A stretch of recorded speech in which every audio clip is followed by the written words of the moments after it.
Gracias por estar aquí. No, gracias a usted. La verdad que es una función más a veces, de esta actividad circense que lleva a cabo el Congreso de la República. Ellos tienen muy claro, o sea, no hay ninguna duda que saben que no tienen iniciativa de gasto, que el proyecto es antitécnico, que no se pueden distribuir fondos solidarios, que no son objeto de repartición individual. Eso creo lo tienen claro, y sin embargo insisten. ¿Con qué objeto? ¿Con qué motivo? Aparentemente de carácter electoral, pero ninguno de los que está allí va a poder postular, salvo el caso del señor Urresti, que pretende ir a la presidencia de la República. Ninguno de ellos va a tener, por lo menos en el corto plazo, réditos sobre esta materia. Y para decirlo con toda franqueza, la gente en muchos casos no los conoce, no sabe quiénes son.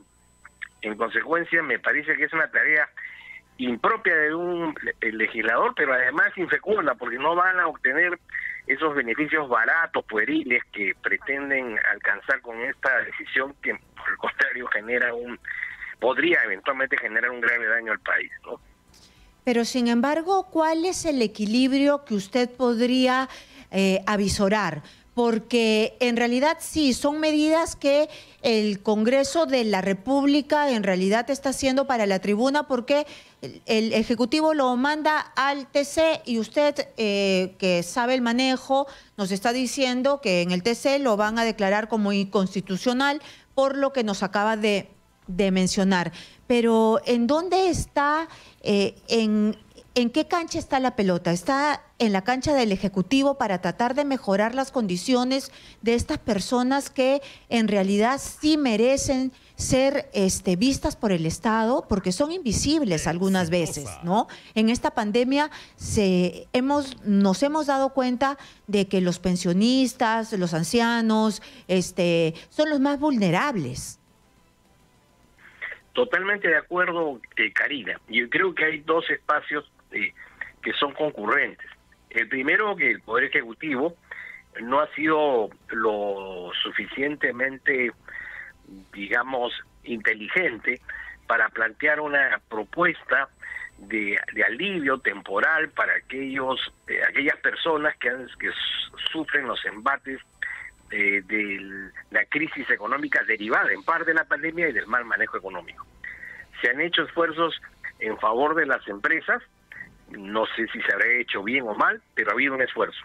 Pero en el ámbito de los, digamos, de los sectores menos favorecidos de la sociedad, más allá de los bonos con los fracasos que ya conocemos, no conocemos de medidas inteligentes, concretas y viables para aliviar ese tránsito. Y en el caso del Congreso, creo que usted, yo y Cristian y todos estamos de acuerdo que hay que mejorar, pero de manera radical, el sistema pensionario. Es decir, tanto el privado como el público, exacto, es un desastre. Pero para eso se requiere, digamos, seriedad, ¿no es cierto? Convocar a los que conocen, a los que saben, elaborar una propuesta que involucre a todas las partes interesadas y afectadas y, digamos, sin prisa, pero sin pausa, en un mediano plazo dictar una norma que pueda conciliar, ¿no es cierto?, los distintos elementos que están vinculados con el tema pensionario. Pero no se está haciendo, no se ha hecho ni lo uno, ni tampoco se está haciendo seriamente lo otro, ¿no?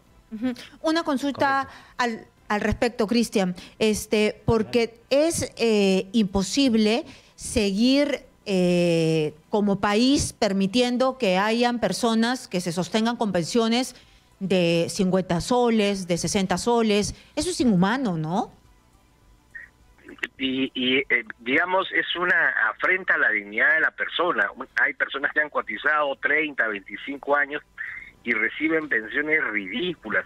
Y hay otras que, porque no cumplen el tiempo establecido en la ley, pero que sin embargo han aportado, ¿no es cierto?, no reciben en compensación por el aporte realizado, digamos, algún tipo de medida o beneficio de carácter económico que, digamos, equilibre o compense ese aporte que no se va a traducir en una pensión. Como usted dice, Karina, las pensiones que tienen en el Perú no son aceptables, no son dignas, no son compatibles con una vida decorosa. En realidad es una burla, es un engaño. Eso hay que evidentemente erradicarlo. Por supuesto, nadie pide que de un día para otro esto se solucione, pero hay que buscar alternativas para que en el mediano y largo plazo no se vuelvan a presentar situaciones como esas que desmerecen al Estado, ¿no? Y encanallan a quienes dictan esas normas. Correcto.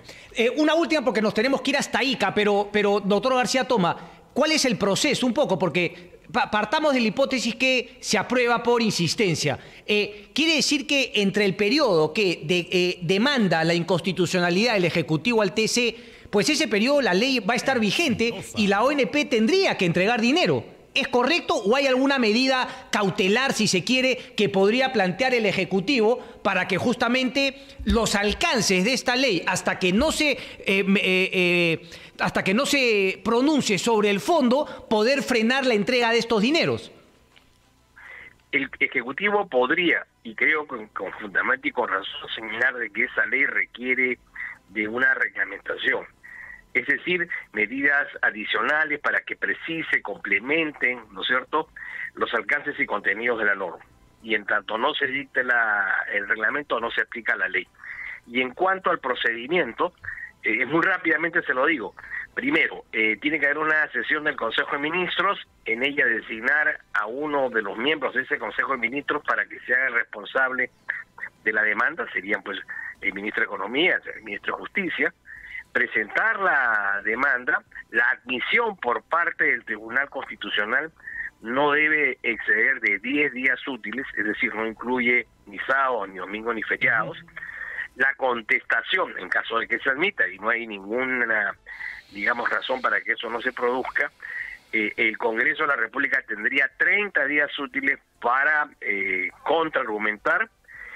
Producida la contestación, el Tribunal Constitucional tiene 10 días útiles para señalar la fecha de audiencia, y luego de producida la audiencia tendría hasta 30 días para resolver. Pero obviamente esos 30 días, digamos, son latos, porque el asunto es tan claro, es tan evidente, tan notorio, que es inconstitucional, que obviamente el tribunal debe, habiendo resuelto casos anteriores, tener expedita una sentencia para discusión o debate a las 24 horas de la audiencia, ¿no? Exitosa. Correcto. Víctor García Toma, muchísimas gracias. Gracias por tu participación. Muchas gracias, doctor.